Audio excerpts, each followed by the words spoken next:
आप सुन रहे हैं जगत गुरु तत्वदर्शी संत रामपाल जी महाराज द्वारा लिखित पुस्तक ज्ञान गंगा का पेज नंबर 209, तीसरा स्कंद अध्याय 4 पृष्ठ 10 श्लोक 42। ब्रह्मा अहम महेश्वरः फिलते प्रभावात् सर्वे वयम जनि युता न यदातु नित्याः के अन्ये सुराः शतमख प्रमुखाः च नित्या नित्या त्वमेव जन्नी प्रकृतिः पुराणा। हिंदी अनुवाद। विष्णु जी ने कहा, हे मात ब्रह्मा, मैं तथा शिव तुम्हारे ही प्रभाव से जन्मवान हैं, नित्य नहीं हैं, अर्थात हम अविनाशी नहीं हैं। फिर अन्य इंद्रादि दूसरे देवता किस प्रकार नित्य हो सकते हैं? तुम ही अविनाशी हो, हम सर्व की जननी अर्थात उत्पन्न करने वाली माता हो, प्रकृति तथा सनातनी देवी हो। पृष्ठ 11-12 अध्याय 5 श्लोक 8। यदि दयार्द्रम्ना न सदाम्बिके कथमेहम विहितः च तमोगुणः कमलजश्च रजोगुण संभवः सुविहितः किमु सत्वगुणो हरियः। अनुवाद। भगवान शंकर बोले कि मात, यदि हमारे ऊपर आप दयायुक्त हो तो मुझे तमोगुण क्यों बनाया, कमल से उत्पन्न ब्रह्मा को रजोगुण किस लिए बनाया तथा विष्णु को सत्गुण क्यों बनाया, अर्थात जीवों के जन्म मृत्यु रूपी दुष्कर्म में क्यों लगाया। श्लोक 12। रमे से स्वप्तिम पुरुषम सदा तव गतिम न ही विद्म वयम शिवे। हिंदी। अपने पति पुरुष अर्थात काल भगवान के साथ सदा भोग विलास करती रहती हो, आपकी गति कोई नहीं जानता। तीसरा स्कंद पृष्ठ 14 अध्याय 5 श्लोक 43। एकमेवा द्वितीयम यत् ब्रह्म वेदा वदन्ति वै सा किम त्वं वाप्यसौ वा किम संदेहम विनिवर्तय। अनुवाद। जो कि वेदों में अद्वितीय केवल एक पूर्ण ब्रह्म कहा है, क्या वह आप ही हैं या कोई और है? मेरी इस शंका का निवारण करें। ब्रह्मा जी की प्रार्थना पर देवी ने कहा, देव्युवाच सदैकत्वम न भेदोस्ति सर्वदैव ममास्य च योऽसौ साहमहम योऽसौ भेदोस्ति मति विभ्रमात् आव्योरंतरम सूक्ष्मम यो वेद मतिमान ही सह विमुक्तः स तु संसारान्मुच्यते नात्र संशयः। अनुवाद। देवी ने कहा, यह है सो मैं हूँ, जो मैं हूँ सो यह है, मति के विभ्रम होने से भेद भासता है। हम दोनों का जो सूक्ष्म अंतर है, इसको जो जानता है वही मतिमान अर्थात तत्वदर्शी है, वह संसार से पृथक होकर मुक्त होता है, इसमें संदेह नहीं। सुमरणात् दर्शनम तुभ्यं दास्ये हम विश्मे स्थिते स्वर्तव्या हम सदा देवाः परमात्मा सनातनः उभयोः सुमरणादेव कार्य सिद्धिर संशयम। ब्रह्मोवाच इत्युक्त्वा विसर्जास्मान् त्वा शक्तियः सुसंस्कृता विष्णवेऽथ महालक्ष्मी महाकाली शिवाय च महासरस्वती मह्यम स्थानात् तस्माद् विसर्जिता। अनुवाद। संकट उपस्थित होने पर सुमर्ण से ही मैं तुमको दर्शन दूंगी। देवताओं परमात्मा सनातन देव की शक्ति रूप से मेरा सदा सुमरण करना, दोनों के स्मरण से अवश्य कार्य सिद्धि होगी। ब्रह्मा जी बोले, इस प्रकार संस्कार कर शक्ति देकर हमको विदा किया। आप सुन रहे हैं जगत गुरु तत्वदर्शी संत रामपाल जी महाराज द्वारा लिखित पुस्तक ज्ञान गंगा का पेज नंबर 210। विष्णु के निमित्त महालक्ष्मी, शिव के निमित्त महाकाली और हमको महासरस्वती देकर विदा किया। मम चैव शरीरम वै सूत्रमित्याभिधीते स्थूलम शरीरम वक्ष्यामि ब्रह्मणः परमात्मनः। अनुवाद। मेरा शरीर सूत्र रूप कहा जाता है, परमात्मा ब्रह्म का स्थूल शरीर कहाता है। उपरोक्त पुराण वाक्यों का सार स्पष्ट हुआ कि श्री ब्रह्मा जी रजगुण है, श्री विष्णु जी सतगुण है तथा श्री शिव जी तमगुण है। तीनों प्रभु नाशवान हैं तथा इनका जन्म मृत्यु होता है। दुर्गा को प्रकृति भी कहा जाता है। दुर्गा का पति ब्रह्म यानी शर पुरुष काल है। यह उसके साथ पति पत्नी व्यवहार यानी रमण विलास करती रहती है। दुर्गा तथा ब्रह्म दोनों स्थूल शरीर में आकार में हैं। यही प्रमाण गीता अध्याय 14 श्लोक 3 से 5 में है।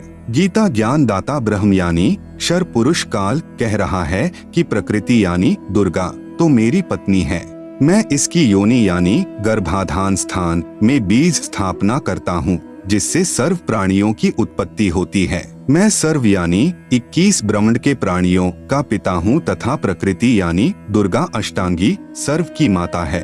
इसी दुर्गा यानी प्रकृति अष्टांगी से उत्पन्न तीनों गुण यानी रजगुण ब्रह्मा, सतगुण विष्णु तथा तमगुण शिव अन्य प्राणियों को कर्मों के बंधन में बांधते हैं। त्रिगुण माया यानी रजगुण ब्रह्मा जी, सतगुण विष्णु जी तथा तमगुण शिव जी जीव को मुक्त नहीं होने देते। पवित्र गीता जी के अध्याय 7 श्लोक 1 व 2 में ब्रह्म कह रहा है कि अर्जुन, अब तुझे वह ज्ञान सुनाऊंगा जिसके जानने के बाद और कुछ जानना बाकी नहीं रह जाता। गीता अध्याय 7 श्लोक 12। गीता ज्ञान दाता ब्रह्म यानी क्षर पुरुष काल कह रहा है कि तीनों गुणों से जो कुछ हो रहा है वह मुझसे ही हुआ जा। जैसे रजगुण यानी ब्रह्मा से उत्पत्ति, सतगुण यानी विष्णु से पालन पोषण स्थिति तथा तमगुण यानी शिव से प्रलय यानी संहार का कारण काल भगवान ही है। फिर कहा है कि मैं इनमें नहीं हूँ, क्योंकि काल बहुत दूर यानी 21वें ब्रह्मांड में निज लोक में रहता है, परंतु मन रूप में मौज काल ही मनाता है तथा रिमोट से सर्व प्राणियों तथा ब्रह्मा जी, श्री विष्णु जी व श्री शिव जी को यंत्र की तरह चलाता है। गीता बोलने वाला ब्रह्म कह रहा है कि मेरे 21 ब्रह्मांडों के प्राणियों के लिए मेरी पूजा से ही शास्त्र अनुकूल साधना प्रारंभ होती है, जो वेदों में वर्णित है। मेरे अंतर्गत जितने प्राणी हैं, उनकी बुद्धि मेरे हाथ में है। मैं केवल 21 ब्रह्मांडों में ही मालिक हूँ। इसलिए गीता अध्याय 7 श्लोक 12 से 15 तक जो भी तीनों गुणों से यानी रजगुण ब्रह्मा से जीवों की उत्पत्ति, सतगुण विष्णु जी से स्थिति तथा तमगुण शिव जी से संहार जो कुछ भी हो रहा है, उसका मुख्य कारण मैं यानी ब्रह्म काल की हूँ। क्योंकि काल को 1 लाख मानव शरीरधारी प्राणियों के शरीर को मारकर मैल को खाने का श्राप लगा है। आप सुन रहे हैं जगत गुरु तत्वदर्शी संत रामपाल जी महाराज द्वारा लिखित पुस्तक ज्ञान गंगा का पेज नंबर 211। जो साधक मेरी यानी ब्रह्म की साधना न करके त्रिगुणमयी माया यानी रजगुण ब्रह्मा जी, सतगुण विष्णु जी, तमगुण शिव जी की साधना करके क्षणिक लाभ प्राप्त करते हैं, जिससे ज्यादा कष्ट उठाते रहते हैं, साथ में संकेत किया है कि इनसे ज्यादा लाभ मैं यानी ब्रह्म काल दे सकता हूँ, परंतु ये मूर्ख साधक तत्व ज्ञान के अभाव से इन्हीं तीनों गुणों यानी रजगुण ब्रह्मा जी, सतगुण विष्णु जी, तमगुण शिव जी तक की साधना करते रहते हैं। इनकी बुद्धि इन्हीं तीनों प्रभुओं तक सीमित है। इसलिए ये राक्षस स्वभाव को धारण किए हुए मनुष्यों में नीच शास्त्र विरुद्ध साधना रूपी दुष्कर्म करने वाले मूर्ख मुझे यानी ब्रह्म को नहीं भजते। यही प्रमाण गीता अध्याय 16 श्लोक 4 से 20 व 23, 24 तक अध्याय 17 श्लोक 2 से 14 तथा 19 व 20 में भी है। विचार करें, रावण ने भगवान शिव जी को मृत्युंजय, अजर अमर, सर्वेश्वर मानकर भक्ति की, 10 बार शीश काट कर समर्पित कर दिया, जिसके बदले में युद्ध के समय 10 शीश रावण को प्राप्त हुए, परंतु मुक्ति नहीं हुई, राक्षस कहलाया। यह दोष रावण के गुरुदेव का है, जिस नादान यानी नीम हकीम ने वेदों को ठीक से न समझकर अपनी सोच से तमोगुण युक्त भगवान शिव को ही पूर्ण परमात्मा बताया तथा भोली आत्मा रावण ने झूठे गुरुदेव पर विश्वास करके जीवन व अपने कुल का नाश किया। नंबर 1, एक भस्मागिरी नाम का साधक था, जिसने शिव जी यानी तमोगुण को ही इष्ट मानकर शीर्षासन यानी ऊपर को पैर नीचे को शीश करके 12 वर्ष तक साधना की। भगवान शिव को वचनबद्ध करके भस्म कंडा ले लिया। भगवान शिव जी को ही मारने लगा। उद्देश्य यह था कि भस्म कंडा प्राप्त करके भगवान शिव जी को मारकर पार्वती जी को पत्नी बनाऊंगा। भगवान श्री शिव जी डर के मारे भाग गए। फिर श्री विष्णु जी ने उस भस्मासुर को गंड हाथ नाच नचाकर उसी भस्म कंडे से भस्म किया। वह शिव जी यानी तमोगुण का साधक राक्षस कहलाया। हिरण्यकशिपु ने भगवान ब्रह्मा जी यानी रजोगुण की साधना की तथा राक्षस कहलाया। नंबर 2, एक समय आज यानी सन 2006 से लगभग 335 वर्ष पूर्व हरिद्वार में हर की पैड़ियों पर यानी शास्त्र विधि रहित साधना करने वालों के कुंभ पर्व की परबी का संयोग हुआ। वहां पर सर्व यानी त्रिगुण उपासक महात्मा जन स्नानार्थ पहुँचे। गिरी, पुरी, नाथ, नागा आदि भगवान श्री शिव जी यानी तमोगुण के उपासक तथा वैष्णव भगवान श्री विष्णु जी यानी सतोगुण के उपासक हैं। प्रथम स्नान करने के कारण नागा तथा वैष्णव साधुओं में घोर युद्ध हो गया। लगभग 25,000 त्रिगुण उपासक मृत्यु को प्राप्त हुए। जो व्यक्ति जरा सी बात पर नरसंहार यानी कत्ले आम कर देता है, वह साधु है या राक्षस, स्वयं विचार करें। आम व्यक्ति भी कहीं स्नान कर रहे हों और कोई व्यक्ति आकर कहे कि मुझे भी कुछ स्थान स्नान के लिए देने की कृपा करें। शिष्टाचार के नाते कहते हैं कि आओ आप भी स्नान कर लो। इधर उधर होकर आने वाले को स्थान दे देते हैं। आप सुन रहे हैं जगत गुरु तत्वदर्शी संत रामपाल जी महाराज द्वारा लिखित पुस्तक ज्ञान गंगा का पेज नंबर 212।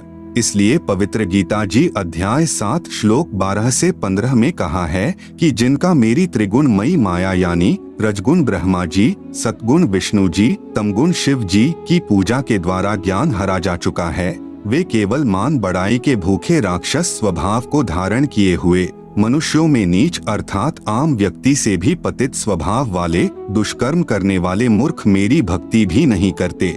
गीता अध्याय 7 श्लोक 16 से 18 तक पवित्र गीता जी के बोलने वाला यानी ब्रह्म प्रभु कह रहा है कि मेरी भक्ति यानी ब्रह्म साधना भी 4 प्रकार के साधक करते हैं।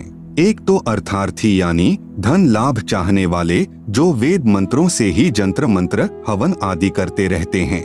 दूसरे आर्त यानी संकट निवारण के लिए वेदों के मंत्रों का जंत्र मंत्र हवन आदि करते रहते हैं। तीसरे जिज्ञासु जो परमात्मा के ज्ञान को जानने की इच्छा रखने वाले केवल ज्ञान संग्रह करके वक्ता बन जाते हैं तथा दूसरों में ज्ञान श्रेष्ठता के आधार पर उत्तम बनकर ज्ञानवान बनकर अभिमानवश भक्तिहीन हो जाते हैं। चौथे ज्ञानी वे साधक जिनको यह ज्ञान हो गया कि मानव शरीर बार बार नहीं मिलता, इससे प्रभु साधना नहीं बन पाई तो जीवन व्यर्थ हो जाएगा। फिर वेदों को पढ़ा जिनसे ज्ञान हुआ कि ब्रह्मा विष्णु शिव जी तीनों गुणों व ब्रह्म यानी क्षर पुरुष तथा परब्रह्म यानी अक्षर पुरुष से ऊपर पूर्ण ब्रह्म की ही भक्ति करनी चाहिए, अन्य देवताओं की नहीं।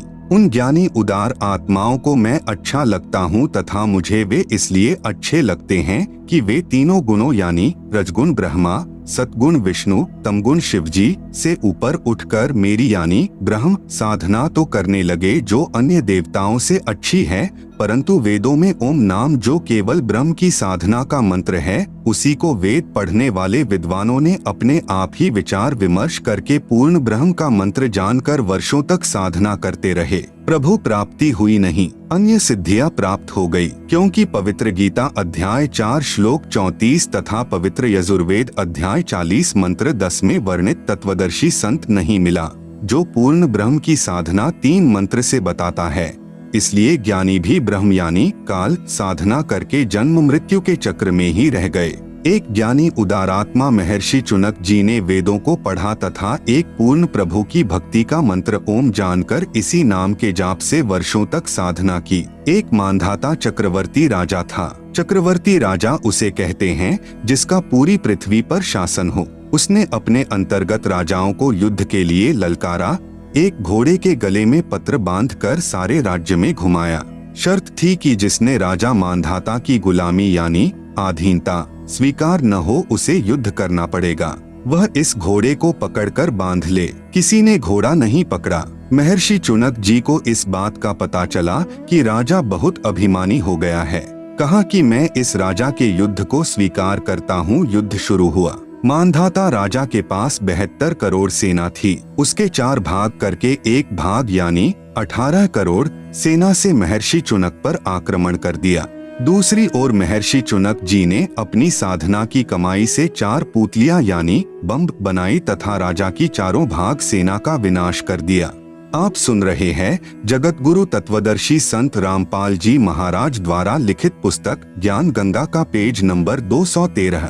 विशेष श्री ब्रह्मा जी, श्री विष्णु जी, श्री शिव जी तथा ब्रह्म व परब्रह्म की भक्ति से पाप तथा पुण्य दोनों का फल भोगना पड़ता है। पुण्य स्वर्ग में तथा पाप नरक में व 84 लाख प्राणियों के शरीर में नाना यातनाएं भोगनी पड़ती हैं।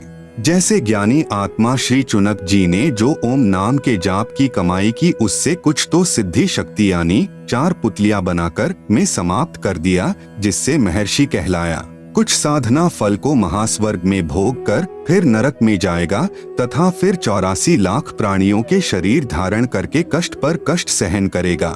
जो 72 करोड़ प्राणियों यानी सैनिकों का संहार वचन से किया था उसका भोग भी भोगना होगा। चाहे कोई हथियार से हत्या करे, चाहे वचन रूपी तलवार से, दोनों को समान दंड प्रभु देता है।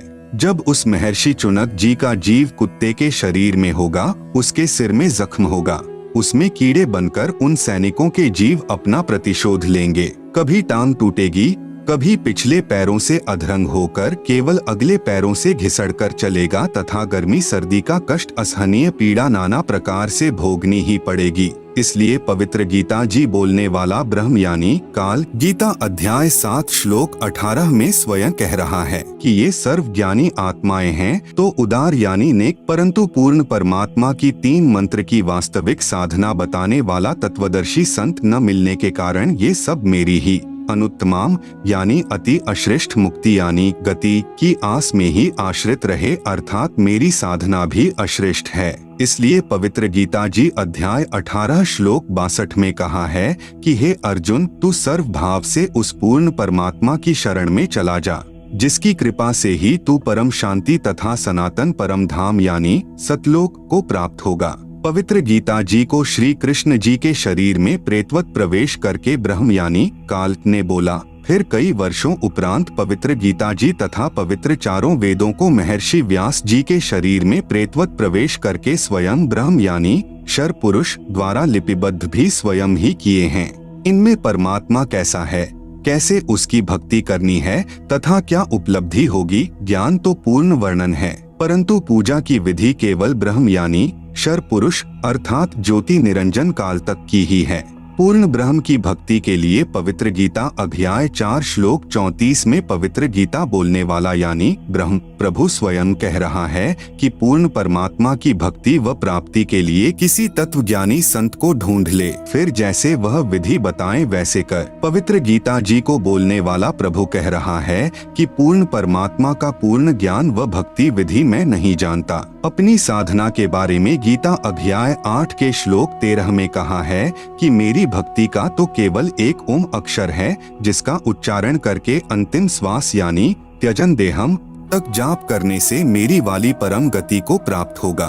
फिर गीता अध्याय 7 श्लोक 18 में कहा है कि जिन प्रभु चाहने वाली आत्माओं को तत्वदर्शी संत नहीं मिला जो पूर्ण ब्रह्म की साधना जानता हो, इसलिए वे उदारात्माएं मेरे वाली अनुत्तमाम यानी अति अनुत्तम परम गति में ही आश्रित हैं। पवित्र गीता जी बोलने वाला प्रभु स्वयं कह रहा है कि मेरी साधना से होने वाली गति अर्थात मुक्ति भी अति अश्रेष्ठ है। आप सुन रहे हैं जगत गुरु तत्वदर्शी संत रामपाल जी महाराज द्वारा लिखित पुस्तक ज्ञान गंगा का पेज नंबर 214। अन्य देवताओं यानी रजगुण ब्रह्मा जी, सतगुण विष्णु जी, तमगुण शिव जी की पूजा अनजान ही करते हैं। अध्याय 7 के श्लोक 20 में कहा है कि जिसका संबंध अध्याय 7 के श्लोक 15 से लगातार है। श्लोक 15 में कहा है कि त्रिगुणमयी माया यानी जो रजगुण ब्रह्मा जी, सतगुण विष्णु जी, तमगुण शिव जी की पूजा तक सीमित हैं तथा इन्हीं से प्राप्त क्षणिक सुख के द्वारा जिनका ज्ञान हरा जा चुका है, ऐसे असुर स्वभाव को धारण किए हुए नीच व्यक्ति दुष्कर्म करने वाले मूर्ख मुझे नहीं भजते। अध्याय 7 के श्लोक 20 में उन भोगों की कामना के कारण जिनका ज्ञान हरा जा चुका है, वे अपने स्वभाव वश प्रेरित होकर अज्ञान अंधकार वाले नियम के आश्रित अन्य देवताओं को पूजते हैं। अध्याय 7 के श्लोक 21 में कहा है कि जो भक्त जिस देवता के स्वरूप को श्रद्धा से पूजना चाहता है, उस भक्त की श्रद्धा को मैं उसी देवता के प्रति स्थिर करता हूँ। अध्याय 7 के श्लोक 22 में कहा है कि वह जिस श्रद्धा से युक्त होकर जिस देवता का पूजन करता है, क्योंकि उस देवता से मेरे द्वारा ही विधान किए हुए कुछ इच्छित भोगों को प्राप्त करते हैं। जैसे मुख्यमंत्री कहे कि नीचे के अधिकारी मेरे ही नौकर हैं, मैंने उनको कुछ अधिकार दे रखे हैं जो उनके यानी अधिकारियों के ही आश्रित हैं, वह लाभ भी मेरे द्वारा ही दिया जाता है, परंतु पूर्ण लाभ नहीं है। अध्याय 7 के श्लोक 23 में वर्णन है कि परंतु उन मंद बुद्धि वालों का वह फल नाशवान होता है। देवताओं को पूजने वाले देवताओं को प्राप्त होते हैं।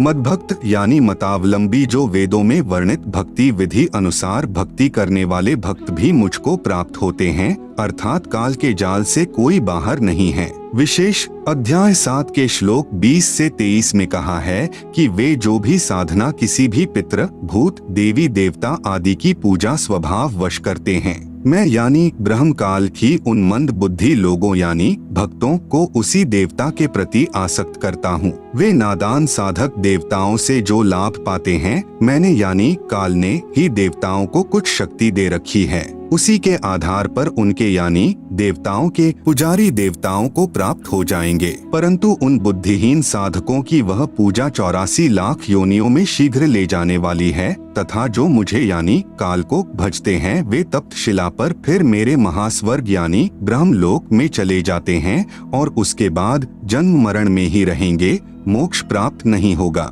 भावार्थ है कि देवी देवताओं व ब्रह्मा, विष्णु, शिव तथा माता से भगवान ब्रह्म की साधना अधिक लाभदायक है। भले ही महास्वर्ग में गए साधक का स्वर्ग समय 1 महाकल्प तक भी हो सकता है, परंतु महास्वर्ग में शुभ कर्मों का सुख भोग कर फिर नरक तथा अन्य प्राणियों के शरीर में भी कष्ट बना रहेगा। पूर्ण मोक्ष नहीं अर्थात काल जाल से मुक्ति नहीं। आप सुन रहे हैं जगत गुरु तत्वदर्शी संत रामपाल जी महाराज द्वारा लिखित पुस्तक ज्ञान गंगा का पेज नंबर 215।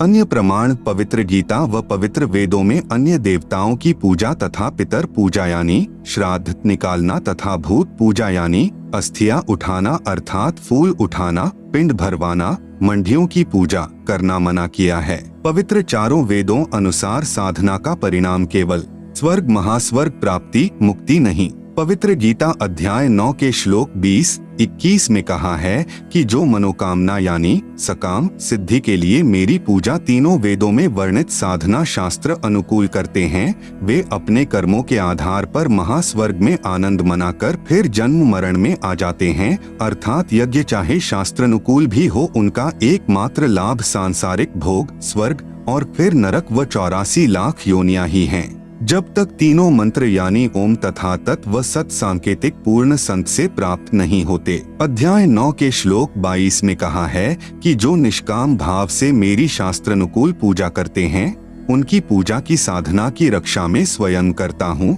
मुक्ति नहीं। शास्त्र विधि विरुद्ध साधना पतन का कारण। पवित्र गीता अध्याय 9 के श्लोक 23-24 में कहा है कि जो व्यक्ति अन्य देवताओं को पूजते हैं वे भी मेरी यानी काल जाल में रहने वाली पूजा ही कर रहे हैं, परंतु उनकी यह पूजा अविधि पूर्वक है अर्थात शास्त्र विरुद्ध है। भावार्थ है कि अन्य देवताओं को नहीं पूजना चाहिए, क्योंकि संपूर्ण यज्ञों का भोक्ता व स्वामी मैं ही हूँ। वे भक्त मुझे अच्छी तरह नहीं जानते, इसलिए पतन को प्राप्त होते हैं, नरक व 84 लाख जूनियों का कष्ट। जैसे गीता अध्याय 3 श्लोक 14-15 में कहा है कि सर्व यज्ञों में प्रतिष्ठित अर्थात सम्मानित जिसको यज्ञ समर्पण की जाती है, वह परमात्मा सर्वगतम ब्रह्म यानी पूर्ण ब्रह्म है। वही कर्माधार बनाकर सर्व प्राणियों को प्रदान करता है, परंतु पूर्ण संत न मिलने तक सर्व यज्ञों का भोग यानी आनंद काल मन रूप में ही भोगता है। इसलिए कह रहा है कि मैं सर्व यज्ञों का भोक्ता व स्वामी हूँ। श्राद्ध निकालने यानी पितर पूजने वाले पितर बनेंगे, मुक्ति नहीं। गीता अध्याय 9 के श्लोक 25 में कहा है कि देवताओं को पूजने वाले देवताओं को प्राप्त होते हैं, पितरों को पूजने वाले पितरों को प्राप्त होते हैं, भूतों को पूजने यानी पिंड दान करने वाले भूतों को प्राप्त होते हैं अर्थात भूत बन जाते हैं। शास्त्रानुकूल यानी पवित्र वेदों व गीता अनुसार पूजा करने वाले मुझको ही प्राप्त होते हैं अर्थात काल द्वारा निर्मित स्वर्ग व महास्वर्ग आदि में कुछ ज्यादा समय मौज कर लेते हैं। आप सुन रहे हैं जगत गुरु तत्वदर्शी संत रामपाल जी महाराज द्वारा लिखित पुस्तक ज्ञान गंगा का पेज नंबर 216। विशेष जैसे कोई तहसीलदार की नौकरी यानी सेवा पूजा करता है तो वह तहसीलदार नहीं बन सकता। हाँ, उससे प्राप्त धन से रोजी रोटी चलेगी अर्थात उसके अधीन ही रहेगा। ठीक इसी प्रकार जो जिस देव यानी श्री ब्रह्मा देव, श्री विष्णु देव तथा श्री शिव देव अर्थात त्रिदेव की पूजा यानी नौकरी करता है तो उन्हीं से मिलने वाला लाभ ही प्राप्त करता है। त्रिगुणमयी माया अर्थात तीनों गुण यानी रजगुण ब्रह्मा जी, सतगुण विष्णु जी, तमगुण शिव जी की पूजा का निषेध पवित्र गीता अध्याय 7 श्लोक 12 से 15 तथा 20 से 23 तक में भी है। इसी प्रकार कोई पितरों की पूजा यानी नौकरी सेवा करता है तो पितरों के पास छोटा पितर बनकर उन्हीं के पास कष्ट उठाएगा। इसी प्रकार कोई भूतों यानी प्रेतों की पूजा यानी सेवा करता है तो भूत बनेगा, क्योंकि सारा जीवन जिसमें आसक्ति बनी है अंत में उन्हीं में मन फंसा रहता है। जिस कारण से उन्हीं के पास चला जाता है।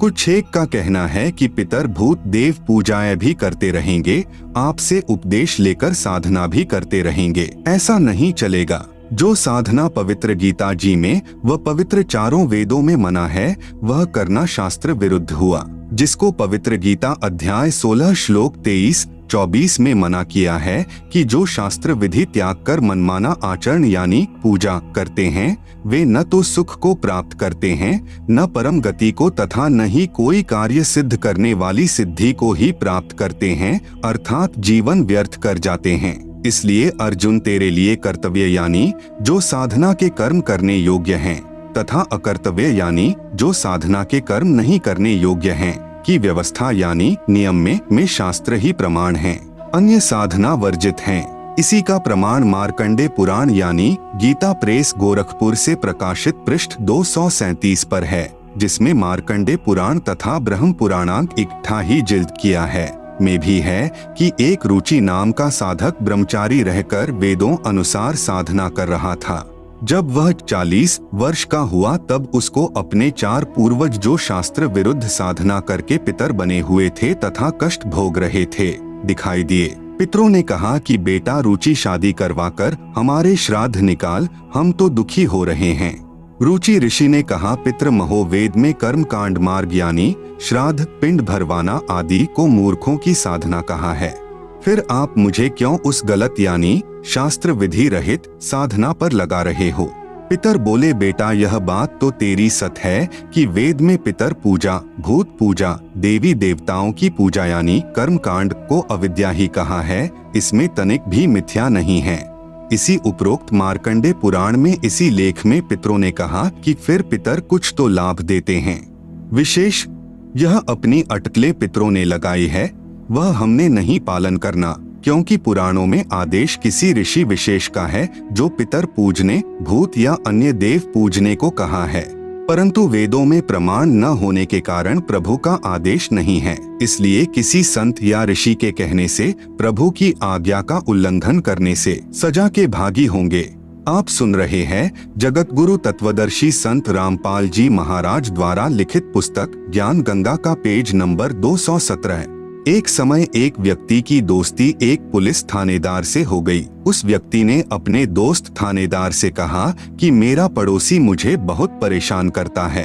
थानेदार यानी SHO ने कहा कि मार लठ, मैं आप निपट लूंगा। थानेदार दोस्त की आज्ञा का पालन करके उस व्यक्ति ने अपने पड़ोसी को लठ मारा। सिर में चोट लगने के कारण पड़ोसी की मृत्यु हो गई। उसी क्षेत्र का अधिकारी होने के कारण वह थाना प्रभारी अपने दोस्त को पकड़ कर लाया, कैद में डाल दिया तथा उस व्यक्ति को मृत्यु दंड मिला। उसका दोस्त थानेदार कुछ मदद नहीं कर सका, क्योंकि राजा का संविधान है कि यदि कोई किसी की हत्या करेगा तो उसे मृत्यु दंड प्राप्त होगा। उस नादान व्यक्ति ने अपने दोस्त दरोगा की आज्ञा मानकर राजा का संविधान भंग कर दिया, जिससे जीवन से हाथ धो बैठा। ठीक इसी प्रकार पवित्र गीता जी व पवित्र वेद यह प्रभु का संविधान है, जिसमें केवल एक पूर्ण परमात्मा की पूजा का ही विधान है। अन्य देवताओं, पितरों, भूतों की पूजा करना मना है। पुराणों में ऋषियों यानी थानेदारों का आदेश है, जिनकी आज्ञा पालन करने से प्रभु का संविधान भंग होने के कारण कष्ट पर कष्ट उठाना पड़ेगा। इसलिए आन उपासना पूर्ण मोक्ष में बाधक है। सत्य कथा। मेरे पूज्य गुरुदेव स्वामी रामदेवानंद जी लगभग 16 वर्ष की आयु में पूर्ण परमात्मा की प्राप्ति के लिए अचानक घर त्याग कर निकल गए। प्रतिदिन पहनने वाले वस्त्रों को अपने ही खेतों के निकट घने जंगल में किसी मृत पशु की अस्थियों के पास डाल गए। शाम को घर न पहुंचने के कारण घर वालों ने जंगल में तलाश की। रात्रि का समय था। कपड़े पहचानकर दुखी मन से पशु की अस्थियों को बच्चे की अस्थियां जानकर उठा लाए तथा यह सोचा कि बच्चा जंगल में चला गया, किसी हिंसक जानवर ने खा लिया। अंतिम संस्कार कर दिया। सर्व क्रियाएं की, 13वीं बरसी आदि की तथा श्राद्ध भी निकालते रहे। लगभग 104 वर्ष की आयु प्राप्त होने के उपरांत स्वामी जी अचानक अपने गांव बड़ा पैंतावास जिला भिवानी तहसील चरखी दादरी हरियाणा में पहुंच गए। स्वामी जी का बचपन का नाम श्री हरिद्वारी जी था तथा पवित्र ब्राह्मण कुल में जन्म था। मुझ दास को पता चला तो मैं भी दर्शनार्थ पहुंच गया। स्वामी जी की भाभी जी जो लगभग 92 वर्ष की आयु की थी। मैंने उस वृद्धा से पूछा कि हमारे गुरुजी के घर त्याग जाने के उपरांत क्या महसूस किया। उस वृद्धा ने बताया कि मेरा विवाह हुआ तब मुझे बताया गया कि इनका एक भाई हरिद्वारी था जो किसी हिंसक जानवर ने जंगल में खा लिया था। उसके श्राद्ध निकाले जा रहे हैं। मुझे भी इनके श्राद्ध निकालने को कहा गया। वृद्धा ने बताया कि 70 श्राद्ध तो मैं अपने हाथों निकाल चुकी हूँ। जब कभी फसल अच्छी नहीं होती या कोई घर का सदस्य बीमार हो जाता तो अपने पुरोहित यानी गुरुजी से कारण पूछते तो वह कहा करता कि हरिद्वारी पितर बना है, वह तुम्हें दुखी कर रहा है। आप सुन रहे हैं जगत गुरु तत्वदर्शी संत रामपाल जी महाराज द्वारा लिखित पुस्तक ज्ञान गंगा का पेज नंबर 218। श्राद्धों के निकालने में कोई अशुद्धि रही है। अब की बार सर्व क्रिया मैं स्वयं अपने हाथों से करूंगा। पहले मुझे समय नहीं मिला था क्योंकि एक ही दिन में कई जगह श्राद्ध क्रियाएं करने जाना पड़ा, इसलिए बच्चे को भेजा था। तब तक कुछ भेंट चढ़ाओ ताकि उसे शांत किया जाए। तब उसे 21 या 51 जो भी कहता था डरते भेंट करते थे। फिर श्राद्धों के समय गुरुजी स्वयं श्राद्ध करते थे। तब मैंने कहा माताजी अब तो छोड़ दो इस गीता जी विरुद्ध साधना को, नहीं तो आप भी प्रेत बनोगी। गीता अध्याय 9 श्लोक 25 सुनाया। तब वह वृद्धा कहने लगी गीता मैं भी पढ़ती हूँ। दास ने कहा आपने पढ़ा है, समझा नहीं, आगे से तो बंद कर दो इस नादान साधना को।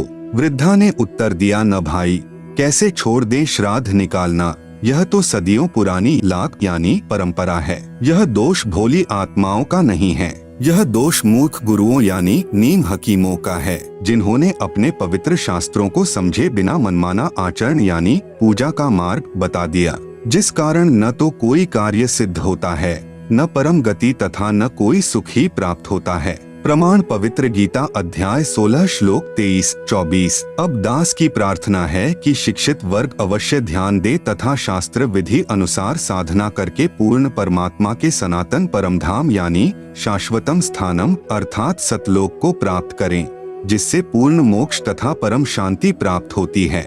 गीता अध्याय 18 श्लोक 62। इसके लिए तत्वदर्शी संत की तलाश करो। गीता अध्याय 4 श्लोक 34। एक श्रद्धालु ने कहा कि मैं आपसे उपदेश लेकर आप द्वारा बताई साधना भी करता रहूंगा तथा श्राद्ध भी निकालता रहूंगा तथा अपने घरेलू देवी देवताओं को भी उपरले मन से पूजता रहूंगा, इसमें क्या दोष है? मुझ दास की प्रार्थना, संविधान की किसी भी धारा का उल्लंघन कर देने पर सजा अवश्य मिलेगी, इसलिए पवित्र गीता जी व पवित्र चारों वेदों में वर्णित व वर्जित विधि के विपरीत साधना करना व्यर्थ है। प्रमाण पवित्र गीता जी अध्याय 16 श्लोक 23-24 में, यदि कोई कहे कि मैं कार में पैंचर उपरले मन से कर दूंगा, नहीं, राम नाम की गाड़ी में पैंचर करना मना है। ठीक इसी प्रकार शास्त्र विरुद्ध साधना हानिकारक ही है। एक श्रद्धालु ने कहा कि मैं और कोई विकार यानी मदिरा मांस आदि सेवन नहीं करता, केवल तंबाकू यानी बीड़ी सिगरेट हुक्का सेवन करता हूँ। आपके द्वारा बताई पूजा व ज्ञान अति उत्तम है, मैंने गुरु जी भी बनाया है, परंतु यह ज्ञान आज तक किसी संत के पास नहीं है। मैं 25 वर्ष से घूम रहा हूँ तथा 3 गुरुदेव बदल चुका हूँ। कृपया मुझे तंबाकू सेवन की छूट दे दो, शेष सर्व शर्तें मंजूर हैं। तंबाकू से भक्ति में क्या बाधा आती है? दास की प्रार्थना। दास ने प्रार्थना की कि अपने शरीर को ऑक्सीजन की आवश्यकता है।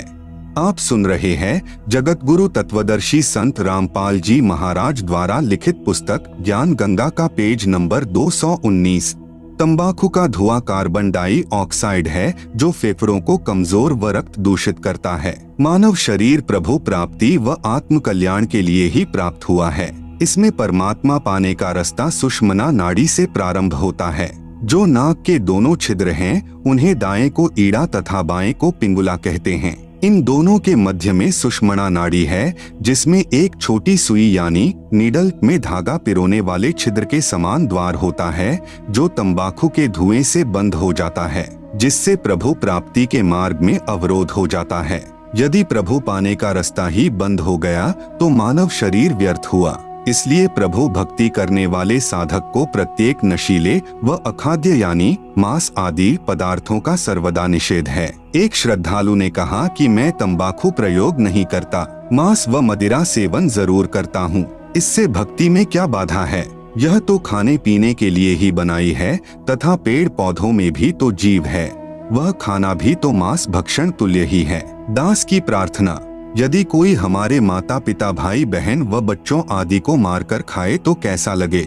जैसा दर्द आपने होवे वैसा जान बिराने, कहे कबीर वे जाए नरक में जो काटे शीश खुराने।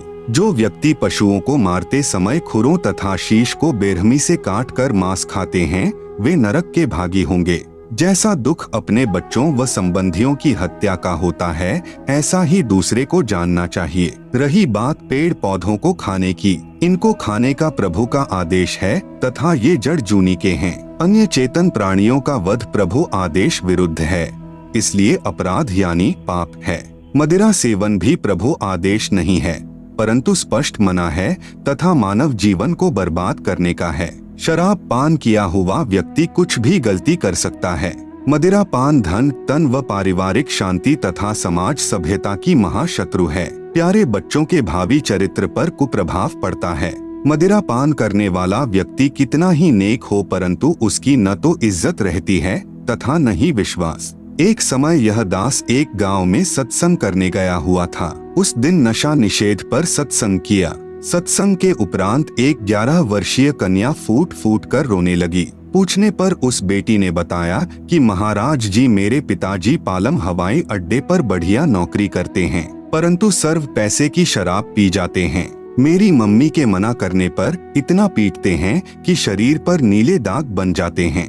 एक दिन मेरे पापा जी मेरी मम्मी को पीटने लगे। मैं अपनी मम्मी के ऊपर गिरकर बचाव करने लगी तो मुझे भी पीटा। मेरा होंठ सूज गया। 10 दिन में ठीक हुआ। मेरी मम्मी जी हमें छोड़कर मेरे मामा जी के घर चली गई।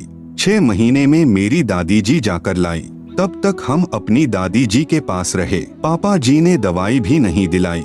सुबह शीघ्र ही उठकर नौकरी पर चला गया। शाम को शराब पीकर आता। हम 3 बहनें हैं, 2 मेरे से छोटी हैं। अब जब पापा जी शाम को आते हैं तो हम तीनों बहनें चारपाई के नीचे छुप जाती हैं। आप सुन रहे हैं जगत गुरु तत्वदर्शी संत रामपाल जी महाराज द्वारा लिखित पुस्तक ज्ञान गंगा का पेज नंबर 220। विचार करो पुण्यात्माओं, जिन बच्चों को पिताजी ने सीने से लगाना चाहिए था तथा बच्चे पिताजी के घर आने की राह देखते हैं कि पापा जी घर आएंगे, फल लाएंगे। आज इस मानव समाज की दुश्मन शराब ने क्या घर घाल दिए। शराबी व्यक्ति अपनी तो हानि करता है, साथ में बहुत व्यक्तियों की आत्मा दुखाने का भी पाप सिर पर रखता है। जैसे पत्नी के दुख में उसके माता पिता बहन भाई दुखी, फिर स्वयं के माता पिता भाई बहन दादा दादी आदि परेशान। एक शराबी व्यक्ति आसपास के भद्र व्यक्तियों की अशांति का कारण बनता है, क्योंकि घर में झगड़ा करता है। पत्नी व बच्चों की चिल्लाहट सुनकर पड़ोसी बीच बचाव करें तो शराबी गले पड़ जाएं, नहीं करें तो नेक व्यक्तियों को नींद नहीं आए। इस दास से उपदेश लेने के उपरांत प्रतिदिन शराब पीने वाले लगभग 1 लाख व्यक्तियों ने सर्व नशीले पदार्थ व मांस भक्षण पूर्ण रूप से त्याग दिया है तथा जिस समय शाम को शराब प्रेतनी का नृत्य होता था, अब वे पुण्यात्माएं अपने बच्चों सहित बैठकर संध्या आरती करते हैं। हरियाणा प्रदेश व निकटवर्ती प्रांतों में लगभग 10,000 गांवों व शहरों में आज भी प्रत्येक में 4-5 चैंपियन यानी 1 नंबर के शराबी उदाहरण हैं, जो सर्व विकारों से रहित होकर अपना मानव जीवन सफल कर रहे हैं। कुछ कहते हैं कि हम इतनी नहीं पीते खाते, बस कभी ले लेते हैं। जहर तो थोड़ा ही बुरा है जो भक्ति व मुक्ति में बाधक है। मान लीजिए 2 किलोग्राम घी का हलवा बनाया यानी सतभक्ति की, फिर 250 ग्राम बालूरेत यानी तंबाकू, मांस, मदिरा सेवन व आन उपासना कर ली भी डाल दिया, वह तो किया कराया व्यर्थ हुआ। इसलिए पूर्ण परमात्मा यानी परम अक्षर ब्रह्म की पूजा पूर्ण संत से प्राप्त करके आजीवन मर्यादा में रहकर करते रहने से ही पूर्ण मोक्ष लाभ होता है। तत्वज्ञान प्राप्ति के पश्चात ही भक्ति प्रारंभ होती है। अध्याय 9 के श्लोक 26, 27, 28 का भाव है कि जो भी आध्यात्मिक या सांसारिक काम करें, सब मेरे मतानुसार वेदों में वर्णित पूजा विधि अनुसार ही कर्म करें। वह उपासक मुझ यानी काल से ही लाभान्वित होता है। इसी का वर्णन इसी अध्याय के श्लोक 20-21 में किया है। अध्याय 9 के श्लोक 29 में भगवान कहते हैं कि मुझे किसी से द्वेष या प्यार नहीं है, परंतु तुरंत ही कह रहे हैं कि जो मुझे प्रेम से भजते हैं वे मुझे प्यारे हैं तथा मैं उनको प्रिय हूँ, अर्थात मैं उनमें और वे मेरे में हैं। राग व द्वेष का प्रत्यक्ष प्रमाण है। जैसे प्रहलाद विष्णु जी के आश्रित थे तथा हिरण्याकशिपु द्वेष करता था, तब नरसिंह रूप धार कर भगवान ने अपने प्यारे भक्त की रक्षा की तथा राक्षस हिरण्याकशिपु की आंतें निकालकर समाप्त किया। प्रहलाद से प्रेम तथा हिरण्याकशिपु से द्वेष प्रत्यक्ष सिद्ध है। आप सुन रहे हैं जगत गुरु तत्वदर्शी संत रामपाल जी महाराज द्वारा लिखित पुस्तक ज्ञान गंगा का पेज नंबर 221। इसीलिए पवित्र श्रीमद् भगवद गीता अध्याय 2 श्लोक 53 में कहा है कि तत्व ज्ञान हो जाने पर नाना प्रकार के भ्रमित करने वाले वचनों से विचलित हुई तेरी बुद्धि एक पूर्ण परमात्मा में दृढ़ता से स्थिर हो जाएगी। तब तू योगी बनेगा, अर्थात तब तेरी अनन्य मन से निःसंशय होकर एक पूर्ण प्रभु की भक्ति प्रारंभ होगी। पवित्र गीता अध्याय 2 श्लोक 46 में कहा है कि जैसे बहुत बड़े जलाशय यानी जिसका जल 10 वर्ष तक वर्षा न हो तो भी समाप्त न हो के प्राप्त हो जाने के पश्चात छोटा जलाशय यानी जिसका जल 1 वर्ष तक वर्षा न हो तो समाप्त हो जाता है, में जितना प्रयोजन रह जाता है, इसी प्रकार पूर्ण परमात्मा यानी परम अक्षर पुरुष के गुणों का ज्ञान तत्व ज्ञान द्वारा हो जाने पर आपकी आस्था अन्य ज्ञानों में तथा अन्य भगवानों यानी अन्य देवताओं में जैसे ब्रह्मा विष्णु शिव में तथा अक्षर पुरुष अर्थात ब्रह्म में तथा अक्षर पुरुष अर्थात परब्रह्म में उतनी ही रह जाती है।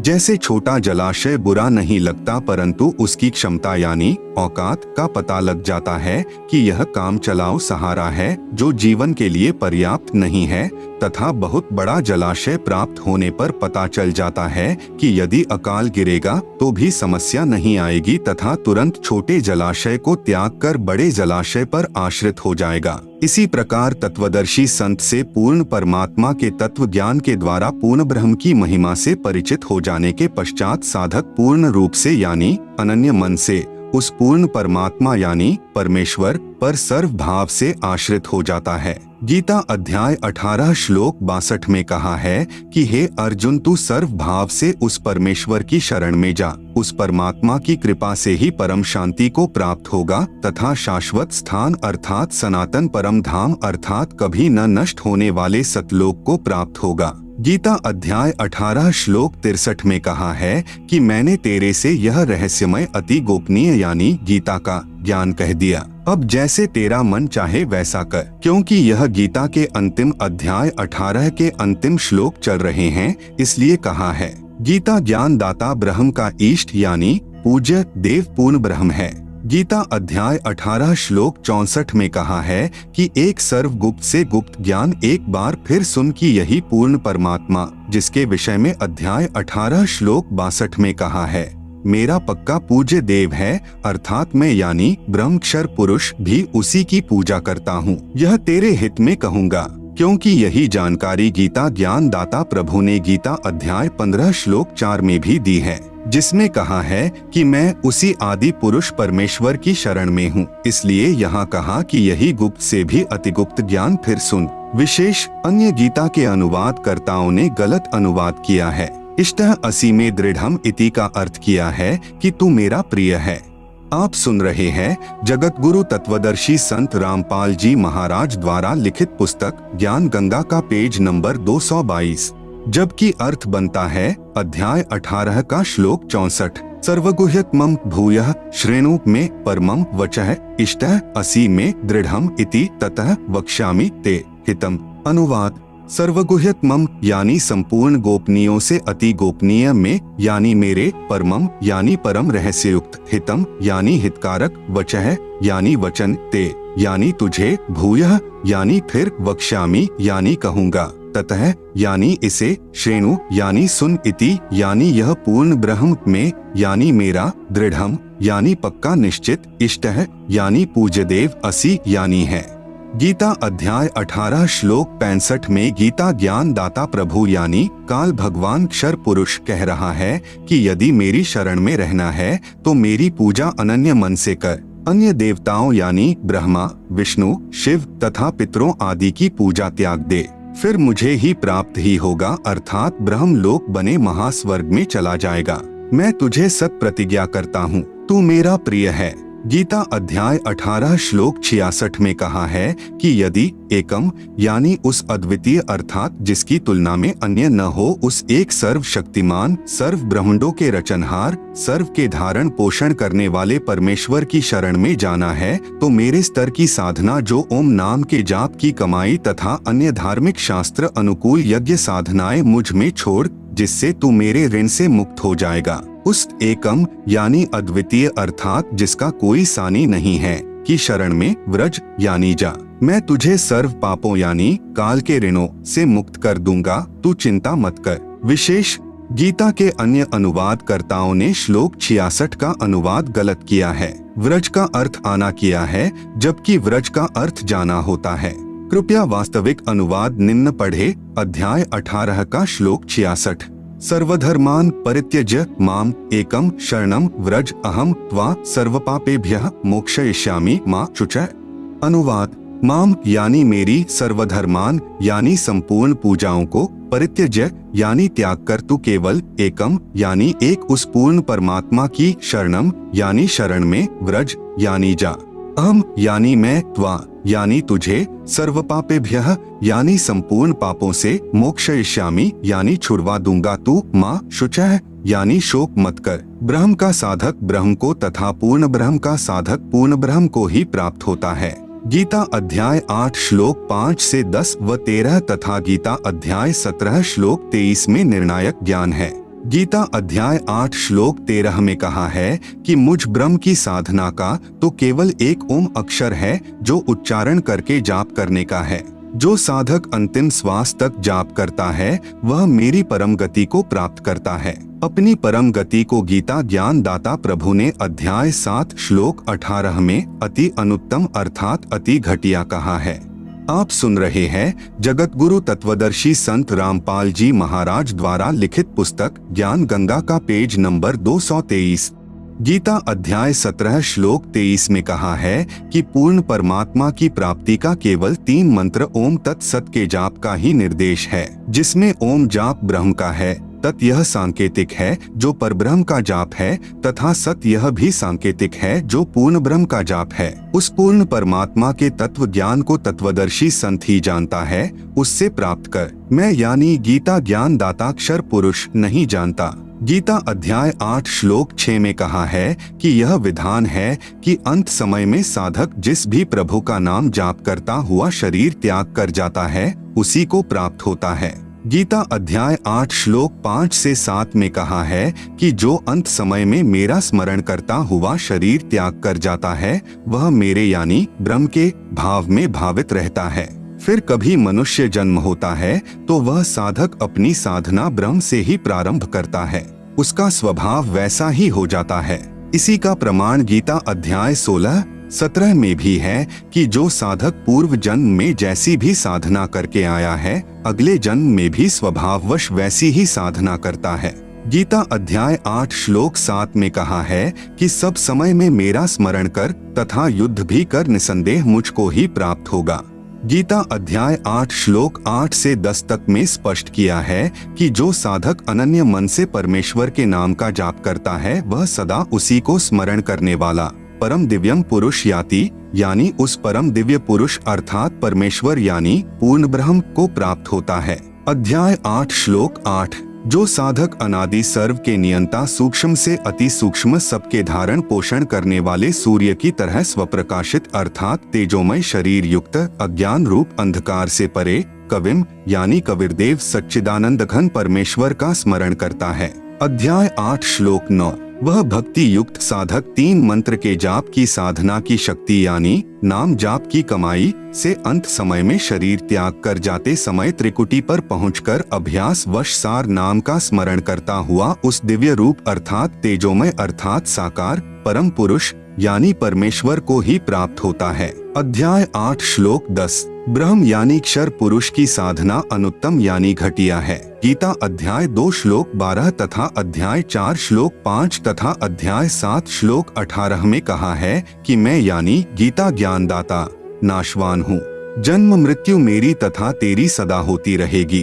केवल किया हुआ कर्म ही प्राप्त होगा, मोक्ष नहीं होता। मेरी साधना करने वाले भले ही उद्धार साधक हैं, परंतु वे भी मेरी अति घटिया यानी अनुत्तम साधना में ही व्यस्त हैं। इसलिए गीता अध्याय 18 श्लोक 62, 64, 66 में कहा है कि उस परमेश्वर की शरण में जा तथा मेरा पूज्य देव भी वही है। आप सुन रहे हैं जगत गुरु तत्वदर्शी संत रामपाल जी महाराज द्वारा लिखित पुस्तक ज्ञान गंगा का पेज नंबर 224। प्रार्थना। उपरोक्त 3 मंत्र की साधना मुझ दासों के भी दास यानी रामपाल दास के पास उपलब्ध है, जो स्वयं पूर्ण परमात्मा कबीरदेव ने अपनी आत्माओं पर रहम यानी दया करके प्रदान की है। क्योंकि अब बिचली यानी मध्य वाली पीढ़ी चल रही है, क्योंकि कलयुग के प्रारंभ में अपने पूर्वज अशिक्षित थे। उस समय परमेश्वर के तत्व ज्ञान को नकली संतों, गुरुओं, महंतों तथा आचार्यों ने ऊपर नहीं आने दिया तथा कलयुग के अंत में सर्व व्यक्ति भक्तिहीन तथा महाविकारी हो जाएंगे।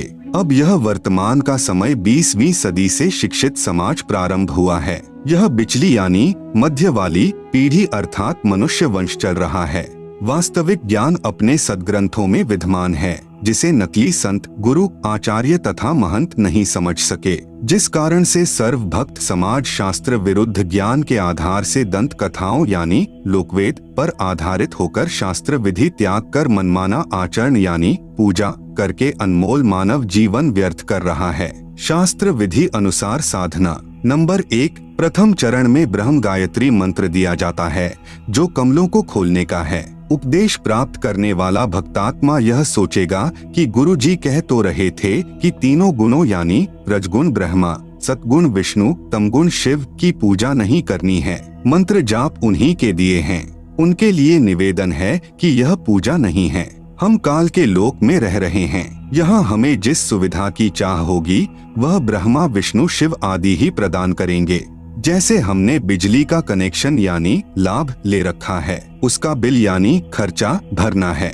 हम बिजली वाले मंत्री की या विभाग की पूजा नहीं कर रहे, हम उनका बिल भरेंगे तो बिजली का लाभ मिलता रहेगा। इसी प्रकार टेलीफोन यानी दूरभाष का बिल व पानी का बिल आदि अदा करते रहेंगे तो हमें सुविधाएं मिलती रहेंगी।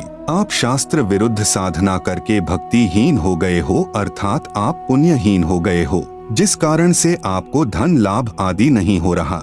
यह दास यानी रामपाल दास आपका गारंटर यानी जिम्मेदार बनकर इस काल लोक की एक ब्रह्मांड की शक्तियों यानी ब्रह्मा, विष्णु, शिव, गणेश, माता आदि से आपको सर्व सुविधाएं पुनः प्रारंभ करवाएगा तथा आपने इस मंत्र के जाप से इनका बिल भरते रहना है।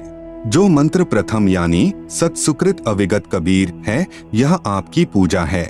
यह पूर्ण परमात्मा है तथा सतम लाभ यानी फल प्राप्त होगा। सतम का अर्थ अविनाशी अर्थात हमें अविनाशी पद प्राप्त करना है। इस मंत्र के 4 महीने के बाद आपको सतनाम यानी सच्चा नाम और मिलेगा, जो 2 मंत्र का होगा। उसका एक मंत्र काल के 21 ब्रह्मांड का ऋण उतारने का है। उसकी कमाई करके हमने ब्रह्म यानी शर पुरुष अर्थात काल का ऋण उतारना है। फिर यह काल हमें सर्व पापों से मुक्त कर देगा। आप सुन रहे हैं जगत गुरु तत्वदर्शी संत रामपाल जी महाराज द्वारा लिखित पुस्तक ज्ञान गंगा का पेज नंबर 225। गीता अध्याय नंबर 18 के श्लोक नंबर 62 से 66 में वर्णन है। अध्याय नंबर 18 का श्लोक नंबर 62। तम एव शरणम गच्छ सर्वभावेन भारत तत्प्रसादात् पराम शांतिम स्थानम प्राप्स्यसि शाश्वतम।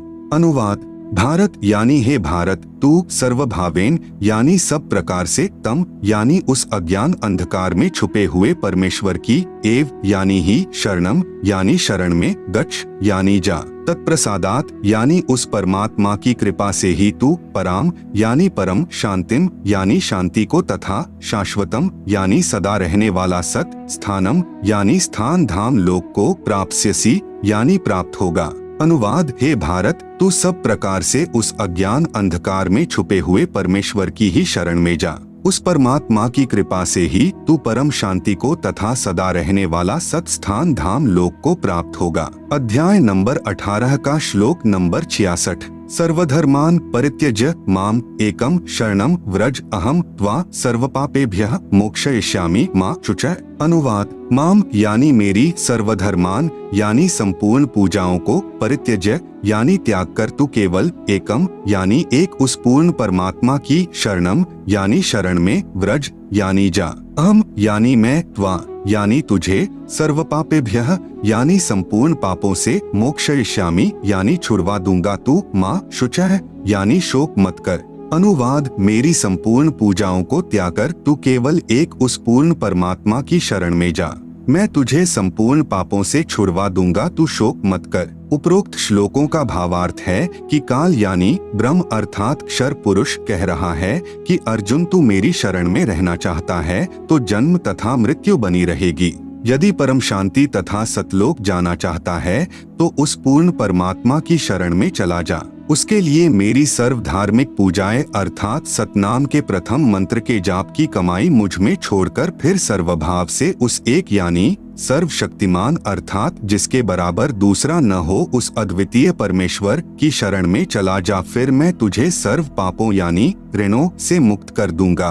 तू चिंता मत कर तथा सतनाम के दूसरे मंत्र की कमाई हम परब्रह्म अर्थात अक्षर पुरुष को छोड़ देंगे, क्योंकि हमने अक्षर पुरुष के लोक से होकर सतलोक जाना है, उसका किराया देना है। फिर तीसरा मंत्र सत शब्द अर्थात सारनाम मिलेगा जो सतलोक में स्थायित्व प्राप्त कराएगा। यदि कोई व्यक्ति विदेश गया हो, वहाँ उस पर सरकार का ऋण हो, फिर वापस स्वदेश आना चाहेगा तो उसे पहले उस देश के ऋण से मुक्ति लेनी होगी। फिर नो ड्यू सर्टिफिकेट यानी ऋण मुक्त प्रमाण पत्र प्राप्त करना होगा, तब उसका वापस आने का पासपोर्ट बनेगा, नहीं तो उसे वापस नहीं आने दिया जाएगा। इसी प्रकार आप इस काल के लोक में शास्त्र विरुद्ध साधना करके भक्तिहीन होकर ऋणी हो गए हो। पहले आपको साहूकार बनाया जाएगा। उसके लिए कबीरदेव यानी कबीर साहेब या कबीर साहेब ने मुझ दास यानी संत रामपाल दास को अपना प्रतिनिधि यानी रिप्रेजेंटेटिव बनाकर भेजा है। उस परमेश्वर की तरफ से यह दास आपका गारंटर यानी जिम्मेवार बनेगा तथा ब्रह्मा, विष्णु, शिव आदि शक्तियों से आपके पुनः कनेक्शन यानी संपर्क का लाभ को प्रारंभ करवाएगा। आप सुन रहे हैं जगत गुरु तत्वदर्शी संत रामपाल जी महाराज द्वारा लिखित पुस्तक ज्ञान गंगा का पेज नंबर 226, जो आपने इनके मंत्र की कमाई करके किश्तों में बिल भरना है। जब तक आप यहाँ से मुक्त नहीं होते तब तक आपको सर्व भौतिक सुविधाएं जोर शोर से मिलती रहेंगी तथा आप पुण्यदान आदि करके अधिक भक्ति धनी बन सकोगे। दूसरे शब्दों में जैसे हमारे शरीर में कमल बने हैं, जब हम शरीर त्याग कर परमात्मा के पास जाएंगे तो हमें इन कमलों में से होकर जाना है। जैसे नंबर 1 मूल कमल में गणेश जी, नंबर 2 स्वाद कमल में सावित्री ब्रह्मा जी, नंबर 3 नाभि कमल में लक्ष्मी तथा विष्णु जी, नंबर 4 हृदय कमल में पार्वती और शिव जी, नंबर 5 कंठ कमल में दुर्गा यानी अष्टंगी है। इन कमलों से हम तब ही जा सकेंगे जब हम इनका ऋण अदा कर देंगे। प्रथम उपदेश से आपके सर्व कमल खिल जाएंगे अर्थात आप ऋण मुक्त हो जाओगे। जब आप अंत समय में शरीर छोड़कर चलोगे तो आपका रास्ता साफ मिलेगा अर्थात आपके सर्व ऋण मुक्त प्रमाण पत्र तैयार मिलेगा। परंतु हमने पूजा अपने मूल मालिक कबीरदेव यानी कबीर साहेब की करनी है। जैसे पतिव्रता पत्नी पूजा तो अपने पति की करती है, परंतु यथोचित आदर सबका करती है। जैसे देवर को पुत्रवत तथा जेठ को बड़े भाई की तरह तथा सास व ससुर को माता पिता की तरह, परंतु जो भाव अपने पति में होता है वह अन्य में नहीं हो सकता। ठीक इसी प्रकार कबीर परमेश्वर के भक्त को अपनी भक्ति सफल करनी है, इसलिए किसी अनजान के बहकावे में मत आना। पूर्ण विश्वास के साथ इस दास के द्वारा बताए भक्ति मार्ग पर लगे रहना। यह भक्ति सर्व शास्त्रों के आधार पर है। नंबर 2 दूसरे चरण में सतनाम प्रदान किया जाता है जो 2 मंत्र का है। एक ओम, दूसरा तत् जो सांकेतिक है, केवल साधक को ही बताया जाता है। नंबर 3 तीसरे चरण में सार नाम दिया जाता है जो 3 मंत्र का है। ओम तत् सत यानी तत् सत सांकेतिक हैं जो साधक को ही बताए जाएंगे। इस प्रकार सार नाम यानी जो 3 मंत्र का बन जाएगा। के स्मरण अभ्यास से साधक परम दिव्य पुरुष अर्थात परमेश्वर कबीरदेव को प्राप्त होगा तथा सतलोक में परम शांति अर्थात पूर्ण मोक्ष को प्राप्त हो जाएगा। विशेष वर्तमान में यह वास्तविक साधना मुझ दास के अतिरिक्त किसी के पास नहीं है। यदि कोई मुझ दास से चुराकर स्वयं गुरु बनकर नकली शिष्य बना रहा हो तो उस मनुष्य जीवन के दुश्मन से सावधान रहें। वह अनधिकारी होने के कारण अपना जीवन भी नष्ट कर रहा है तथा नादान अनुयायियों को भी नरक का भागी बना रहा है। उसे काल का भेजा दूत जाने। शंका समाधान। नंबर 1, प्रश्न उपरोक्त गीता सार से तो सिद्ध होता है कि ब्रह्मा जी, विष्णु जी तथा शिव जी की पूजा व्यर्थ है, परंतु मैं तो 30 वर्ष से श्री शिव जी की पूजा कर रहा हूँ तथा भगवान श्री कृष्ण जी मेरे बहुत प्रिय हैं। मैं इन प्रभुओं को नहीं छोड़ सकता, मेरा इनसे विशेष लगाव हो चुका है। श्री गीता जी का नित्य पाठ करता हूँ।